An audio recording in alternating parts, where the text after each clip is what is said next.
What's going on, everybody? Welcome into the Jack Ramsays postgame show. Danny Marang, Brandon Sprague. It is another spectacular Blazers loss. Blazers fall to Denver Nuggets 124-92. And quick reminder, get the business stuff out of the way real quick. Jack Ramsays pre- and post-game show, live shows, mailbags, all the stuff. Brought to you by Blue Wire. There you go. That's about as businessy as I'll ever sound. But again, like, rate, review, subscribe. Help us grow the show. We are just short of 3,000 subscribers. As I get healthier, we will get back to having things more on time. Obviously, there's no pregame today. Brandon had some stuff going on. I felt like trash. I'll at least continue to do at least one of these and do the live watch parties because I can kind of come and go as those kind of permit. So again, thank you all so very much. And again, help us continue to grow the community. Without that said, Brandon, the Blazers... they have a tank. They got a big tank. Danny, it's a big tank. It's a massive tank. It's the biggest tank I've ever seen in my life. And they're bad. I'm really hoping they don't win more than 2 games the rest of the year, because if that can happen, they will find themselves right there with like the 5th, maybe even the 4th best odds, depending what happens. It's how it goes. And you know what? The fun part about all this, Brandon, is it doesn't matter, it doesn't count, but it makes us feel better. The Blazers lost, so ladies and gentlemen, what does that mean? It means we get to spin the wheel. Let me get my air horn ready. There we go. All right, ladies and gentlemen, spin the lottery now. And the Blazers picks fell down, and that sucks. What? That's not any fun. What picks are they? 9 and 11. Oh, those are awful picks. No, just because I don't want to run it again for a second time. And I just feel like it went 11, it got worse. It went from midnight to 6, dude. It's just going down. But, ladies and gentlemen, there is good news on the horizon. The Los Angeles Lakers are currently getting the crap kicked out of them by the New Orleans Pelicans. They're the worst watch in the NBA. The Lakers? The Lakers are the worst watch in the NBA. The Blazers, even if you're a non-Blazers fan, as bad as they are, they play an entertaining brand of basketball. The Lakers aren't even entertaining. Look, you're fair to say that. Okay. You're wrong. What's the worst watch in basketball? I mean, come on, Danny. Who's watching Detroit, Orlando, or Houston? Cade is a fun watch. No. You're misconstruing. You can take moments of joy from any of those teams. Yeah, but at least you get to watch LeBron, and then do you get to watch LeBron right now? Well, I mean, he had that game against the Jazz for the break, and then you get to watch Westbrook do Westbrook things, and you can argue that that's more entertaining. Okay, fine. Than watching the Orlando Watching Westbrook Magic self-destruct is more fun than watching the Magic. Okay, fine. But look, they're right there in the top 3 of those best odds. They're a shithouse. Like it's awful. It's unwatchable basketball. And this is, I'm going to bring this back to the Blazers. I promise you. I saw a lot of people contending when we first started talking about the tank. I don't want to watch bad basketball. You need to win every single time. I saw more people talking about how much fun they've had over the last 3 weeks of basketball than at any time this season. Well, it's a more athletic team. It's a team that loves to play hard. And even though they got their ass kicked tonight was a pretty bad game for them, but it's also a bad matchup.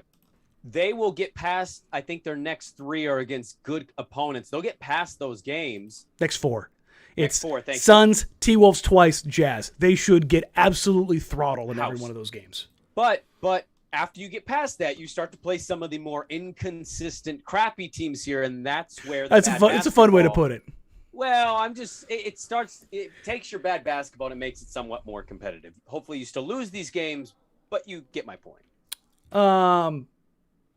Let's talk about tonight's game real quick. As the season progresses, we will probably spend less and less time on an actual game unless something really pops up. I thought Ant looked fine. I thought he just missed shots. Yeah. I thought he had a lot of open threes that normally they fall down for him. He's clearly making an effort to get more feet in the paint. The other thing is we need to start the campaign less about most improved and more about can you get the guy a bleeping call. He got hit so many times tonight. He was visibly frustrated. Well, So let me ask you this, because I remember being in the arena one night and I watched Dame do this. Had one night, I think he were playing Milwaukee, and he was starting to do things that I hadn't really seen young Dame really do. Yeah. And it took him a minute, but eventually he started getting those whistles. Now that comes with career accolades. I don't think Anthony needs to be an MVP or anything, but I do wonder if some of that frustration being a little more vocalized and loud about it on the court. Hey, some of that stuff sways. It matters. It officials. 100% matters. Absolutely does.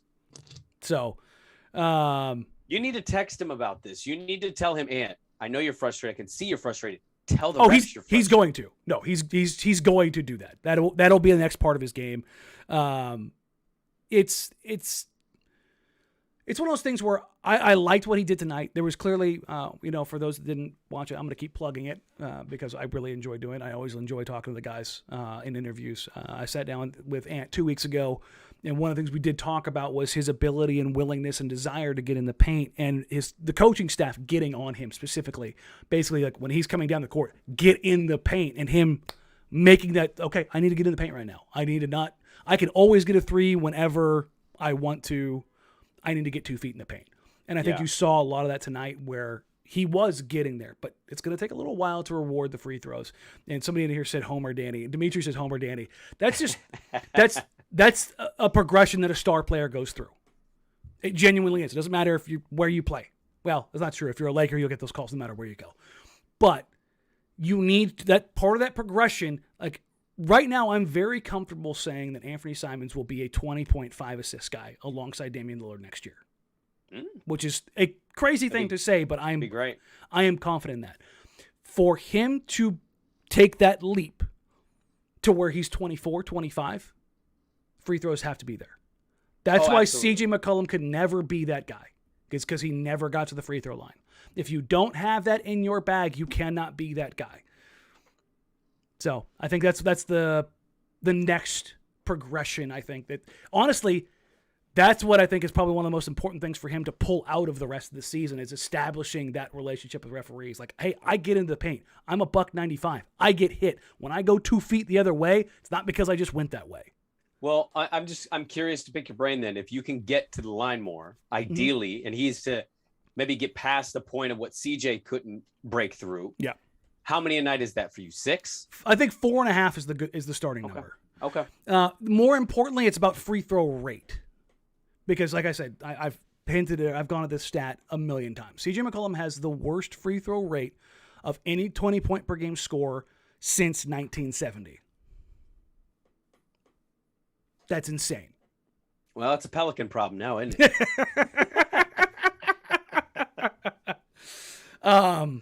But I think if he can get his free throw rate, because CJ's at 0.15, which is just abysmal. If he can get to like 0.25, basically a free throw every 4 shots, that's a good starting point. So if he's taking 16 shots a night, 4 free throws. Like I said, 4.5 I think is a good number. Yeah. Outside of Anfernee tonight, the thing that I kept coming back to, Brandon, was there's something to work with Keon Johnson. Now, how much? Not sure. But there was a play tonight that really highlighted to me what he could be if things worked, where he fought over a Jokic screen and then blanketed Will Barton to start the game. And I was like, oh, he's like that. He wants to compete. He wants to be a dog. Right. Okay, let's see what happens here. Like, is that something that's... And the other thing that mentality-wise, is he's not scared. He doesn't play timid. For a 19-year-old, he's got a lot of confidence on that floor. And if you can go out there and play with confidence, which Anfernee Simons has said multiple times is something he struggled with early on. Confidence matters in the NBA. And if you've got that kind of swagger and you can back it up with athleticism and talent, that's a potential to be a fun package. Well, I think, Danny, what you saw is you saw a guy that Joe Cronin looked at and said, why not give him more minutes? Why not see if there's something here from a younger player? Because everybody's made such a big deal when they made the Norm trade. They made the CJ trade. there's been a lot of noise about, hey, what did you get back the right return? Why didn't you get more draft picks? I've heard national voices. I've seen fans complain about it. And, one thing that was thrown out was you got Keon. Like, look at Keon as more a draft pick itself than the draft pick actually happening. Because he's 19. Because he's 19 years old, and he's an untapped potential. You okay then? Yeah, the painkillers make the nose itch, Oh, yeah, sure. The untapped potential, whatever. The untapped potential of a kid who wasn't getting minutes or looks in LA. In LA, not at all. So, I don't know. I just kind of viewed that as an opportunity because I really don't covet draft picks past 15. They mean nothing to me. I think there's almost zero value. You're not going to hit on those that often. Portland's been lucky enough to do it, something Neil was good at. Listen, I have plenty of Neil slander. He was good at the back end of the lottery in the second round, folks. Absolutely, he was. And so, like, I was okay with him taking back a 19-year-old project. I don't know what he's going to be, but it was nice to see him get a start. I like that Chauncey made that decision tonight. And he at least looked like a player that was taking advantage of his opportunity a little bit. He's really raw. He's got a lot to go with. But he's 19 years old. He did not look too small for the moment, though. I don't think and so I that thought was somebody kind of made a good point. Interesting. Somebody on the live watch party at the end in the fourth quarter was wondering kind of like Elliott Williams. I think you need to hearken back to players that are athletic, wingish, guard-like players that we've seen in the past with Portland. As soon as you named it, Layman, you've got Will, you've got Elliott Williams. I think Barton is probably the closer comparison for like his archetype because that'd be pretty badass to find another Will Barton. Will came in like hyper athletic. He was the best rebounding guard in college basketball. I think he averaged like 7.5 a game his last year in college, which was insane for a guard. But I think when you look at his game, like I don't know if he's ever going to be a pure shooter. I haven't watched a ton of his jump shot mechanics. Like he had one where it looked okay tonight, and then he had one where it hit the side of the backboard. And I was like, okay, got to sit here and watch a little bit more of this. But this is where you try to figure stuff out. Right. Beyond Anfernee Simons, now you've got Trendon, you've got Greg Brown, and you've got Keon. And I want to see those guys get run. I want to, like, Greg showed stuff tonight that 6 months ago you never in a million years thought he would do. I Freudian slipped. I called it a Greg and go instead of a grab and go rebound. But it was one of those things where he grabbed the rebound, pushed pace, and they had to take a take foul because they were like, oh shit, this guy's getting downhill, and we've already seen him dunk on us 3 times already tonight. We can't let him get in transition. Like they're already letting him take the ball off the rim and go. And that's such a maturation process of trust and him showing like, hey, remember we were barking about this in December. Why can't Greg Brown get run? Yeah. Like clearly he's raw, but for nothing else, the vibes felt pretty good. Let's give some love to your guy tonight. Okay. Little Drew Eubanks love. Okay. There's a good chance that Ben McLemore just played his last game for the Trailblazers. Yes. Because the March 1st point, if he's released, that will kind of go out so we can go play for a contender. I'd be surprised if he's not. Yeah. And in that vein, that means it clears the path for Eubanks to be signed for the rest of the season. Mm-hmm. If it's not Drew, it's going to be another big. Like they very clearly need a big body. They are not short on guards. They're short on people over 6'6". It's going to be a fun time to watch a local guy go out there and play and bang and mix things up a little bit. Well, I wanted to add one quick point to your Greg Brown. Oh, go. Bringing him up. I still think it was fair to wonder aloud in December, why can't he get a couple minutes? Yeah. And then even once Dame got hurt and chose to get the surgery, it wasn't like right away he was being inserted. Chauncey was still really weird with. He was hesitant with those minutes. And I'll give it to him. Like maybe that ended up being the best thing because he's getting some burn and he's starting to show some stuff. Mm-hmm. It's just about getting an opportunity. And so I know it's easy to not know anything about Keon Johnson, see a little bit from him so far and go, Will Barton. We're not saying he's going to be Will Barton. No. We're talking more the upper echelon of what he could potentially be. And you don't get to that unless you get real run. Do you remember real how minutes. raw Will was when he got here? Like, even for all of his accolades, he was his conference's player of the year, right? I think he was it AAC? I think it's the AAC, yeah. Yeah, I think he was the AAC conference player of the He's year. a Memphis guy, right? Yeah. Yeah. So they've moved around so many freaking times I can never remember. Right. But you looked at him, and there were times when, like, he'd get a chase down block, grab and go, and then, dime somebody up off the bounce, and you're like, oh, that's a lot of stuff.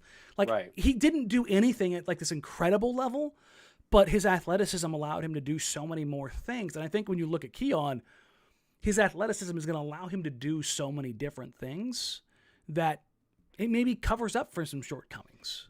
Yeah, and that's all we're saying is, like, allow a 19-year-old to play. Let's not just – it's not signed, sealed, delivered on what he's going to be or what he can be. Like, you're so right on Will Barton. Even after year 2, I remember talking with people, and they were like, I don't know, man.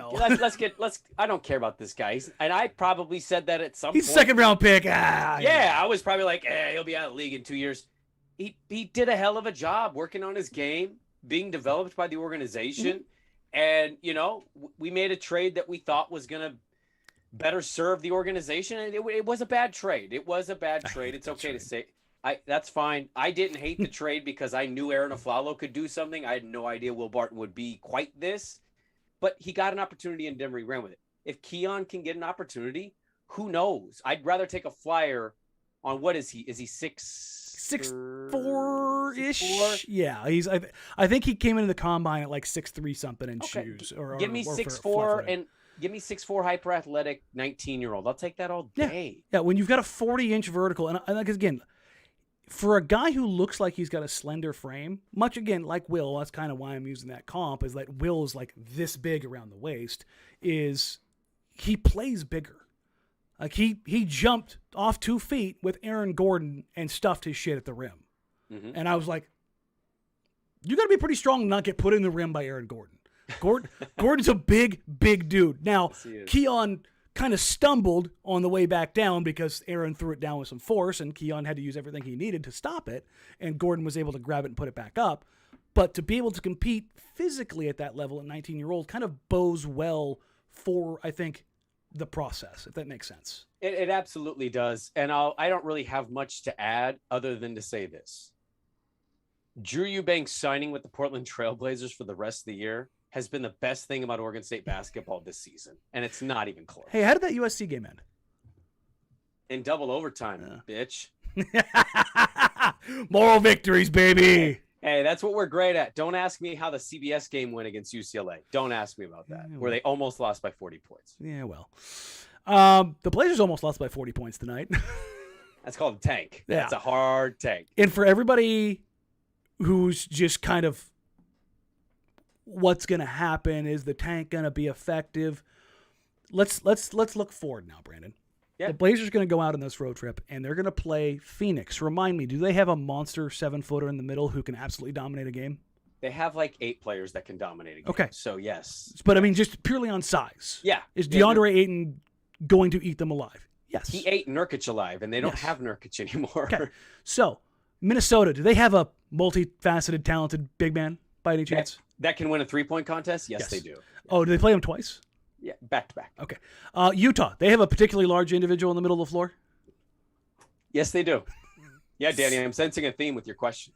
So the next 4 games, they play teams that are absolutely going to kick the ever-living crap out of the Blazers in the inside. Very, very true. The Nuggets, Nikola Jokic scored 8 points tonight, Brandon. You know how many points the Nuggets had in the paint?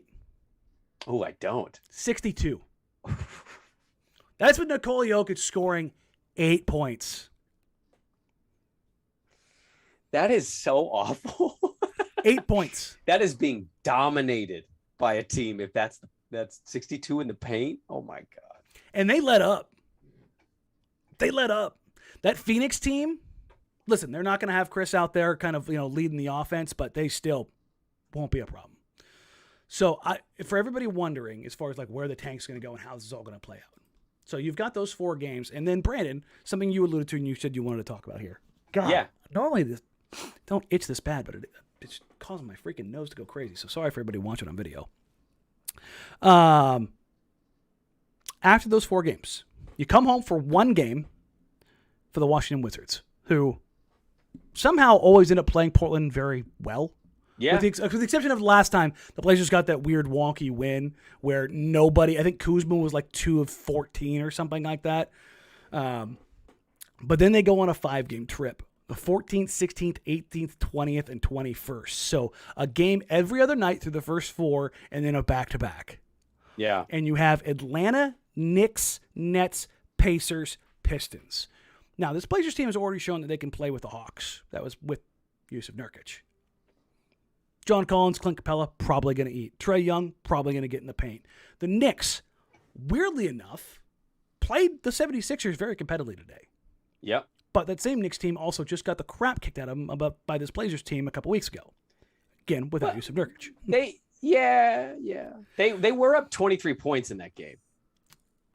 Yeah, as I'm saying. I mean, we forget that. Like Jekyll and Hyde, yes. It was crazy because like that started this damn thing, and it's like, oh yeah, they were getting murdered by the Knicks, and then they couldn't hit anything, which was reminiscent to what happened today for the Knicks. Then the Nets, they should have Ben Simmons back in the fold. Kyrie and Kevin Durant, maybe. But even then, still a team that can give Portland problems. Pacers, as bad as they are, they have size. Yeah. They have size. And Carlisle was just talking. I think I saw something from Caitlin she retweeted, but it was like Carlisle really liking the blanket Halliburton and Duarte combination. Yes. 2 guys who compete hard defensively. Yep. Smart basketball players too. Yes. Heady, smart players. And then the Pistons, who got a good win tonight. Get those wins, Pistons. We love to see it. Kelly Olynyk game winner. And then, Brandon, Spurs, Rockets, Thunders, Pelicans. Talk to me, buddy.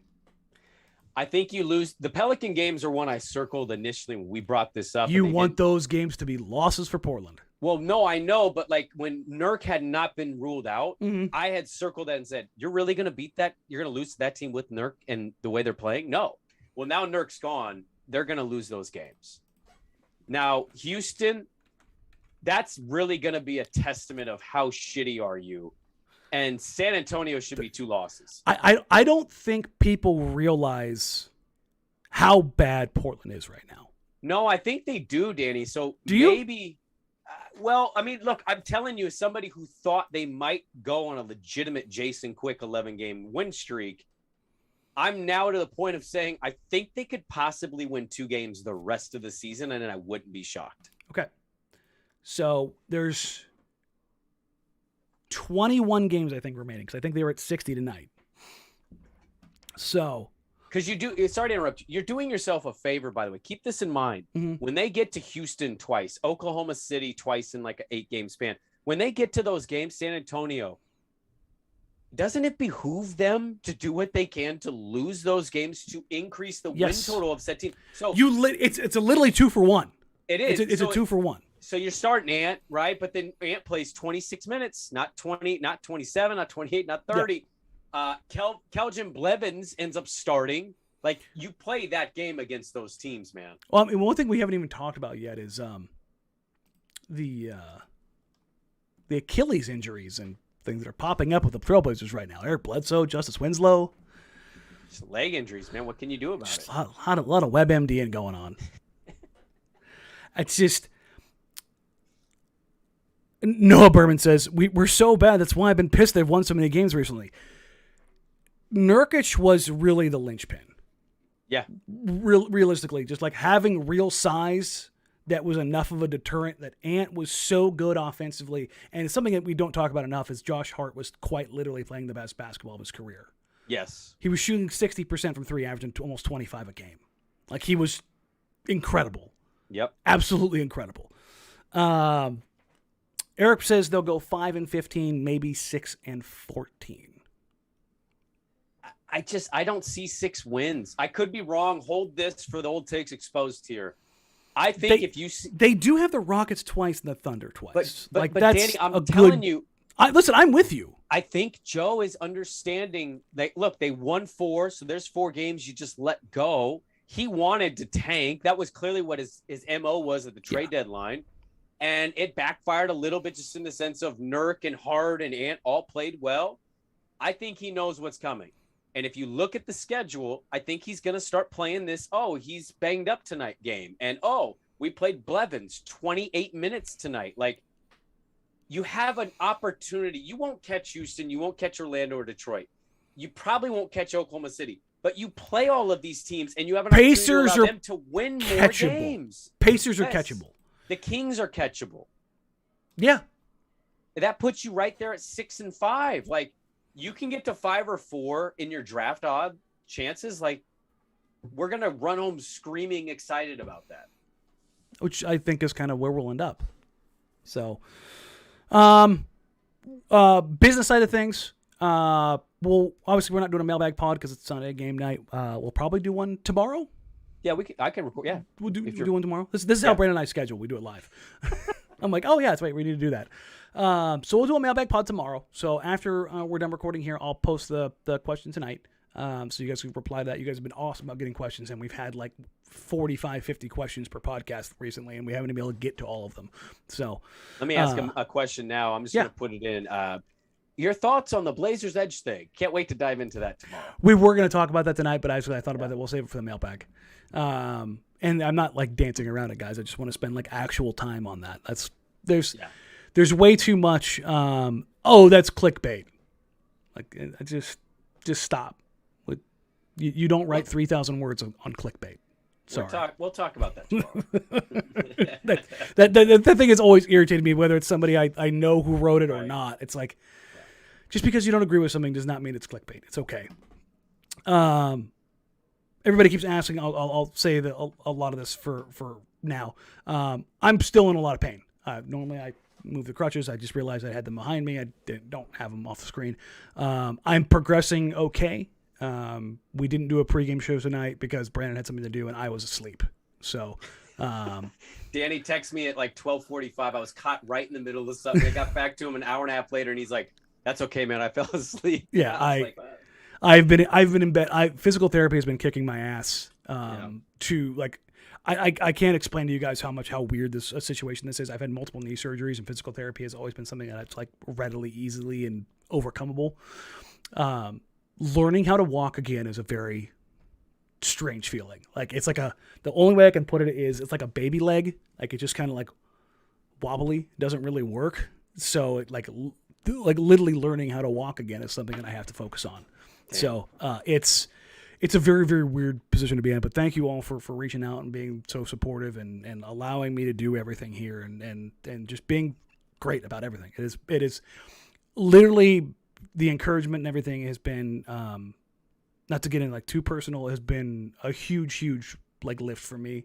I struggled with depression when I tore my knees when I was in the Air Force. Realistically, it's how I put on a bunch of weight. Not to get like too dark into this stuff, but just having so many people just constantly, encouraging me and reminding me, and it's been very, very cool. So thank you. I do appreciate it. It's very cool. That's the only way I can say it. So thank you guys so much. Again, we will have the mailbag show tomorrow.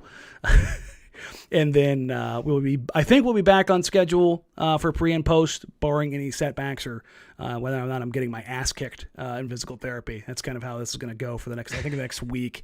I get off the crutches, I think, in 2 weeks, and then we'll see how things go. But other than that, like, rate, review, subscribe. Help us grow the show. If you're here, if you're new, thank you. We appreciate you. We love you. Please click the subscribe button. It helps us grow. It helps us get in the algorithm, brings in more new folks to help us kind of continue growing. If you're a podcast folk, please, if you're on Apple, iTunes, or whatever, leave us a review. Again, it helps us grow everything. It's free. It's easy. It takes 10 seconds for you to do it real quick, and it's really, really huge for us. Other than that, if you want to become a member and join the watch party, again, we'll have the watch parties going from here throughout the end of the season.